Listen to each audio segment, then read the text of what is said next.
penyidik merasa yakin ya bahwa memang terpenuhinya dua alat bukti itu sudah tercapai, artinya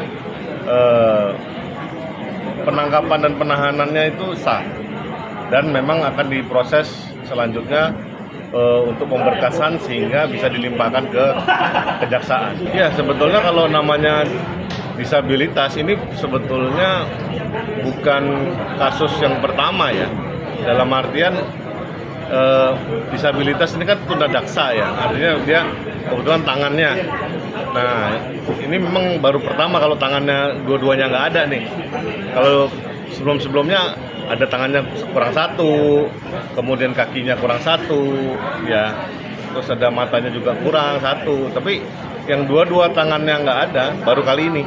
Makanya ya sangat menarik menanggapi cara perlakuan ya polisi sama dinas pemasyarakatan nanti dalam penanganan tahanan yang disabilitas ya, karena memang nggak pernah dengar tuh apa namanya rumah pemasyarakatan ramah disabilitas, belum pernah dengar.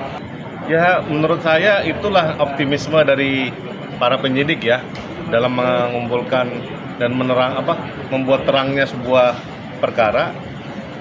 Seyakin itukah dia bahwa Agus ini disangkakan dengan pasal berlapis dengan tuntutan hukuman, ancaman hukumannya sangat tinggi, 12 tahun. Berarti dia ada TPKS ya, tindak pidana kekerasan seksual sama perlindungan anak sama perempuan ya, itu ya. Berarti dia masuk semua ya. Berarti ya memang ya kita coba, karena terus terang kemungkinan besar untuk membuktikan bahwa dia itu bersalah atau tidak 100% memang ada di pengadilan. Makanya kita lihat kejelian dari jaksa untuk membuktikan pemberkasan ini pas atau enggak. Inilah kejelian dari penyidik ya. Ketika dia yakin memang ada kejadian pidana tersebut, ya itu harus diungkap nanti di pengadilan. Makanya baiknya memang diadili itu di Indonesia tuh supaya ada kepastian hukum di pengadilan. Jangan pro kontra di media saja, karena kalau di pro kontra di media saja otomatis kita ini nggak dapat yang namanya kepastian hukum. Itu cuma perang opini saja. Makanya yang sebetulnya memang kita harapkan di pemerintahan baru ini kepastian hukum jadi nomor satu. Karena memang ya tersebutlah kemarin ada yang korupsi 300 triliun itu, timah itu cuma dihukum 6,5 tahun. Ya kan? Kemudian apakah betul dia terbukti memang bagian komplotan dari 300 triliun itu.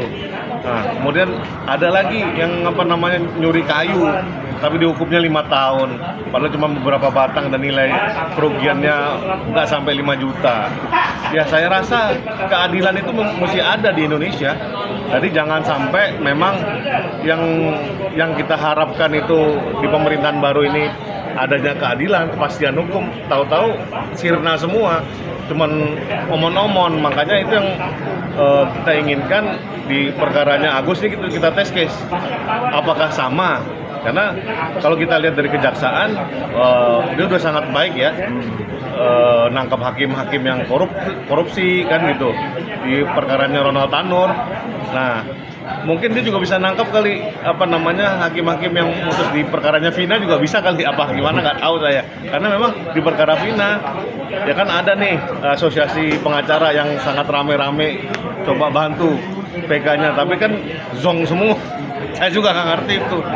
Ya kalau dari perkara Agus sendiri sebetulnya saya berharap kepastian hukum dulu yang pertama. Jadi kalau ada yang tangannya nggak ada, memang benar-benar nggak ada, dibuktikannya bagaimana supaya nggak jadi presiden buruk gitu loh.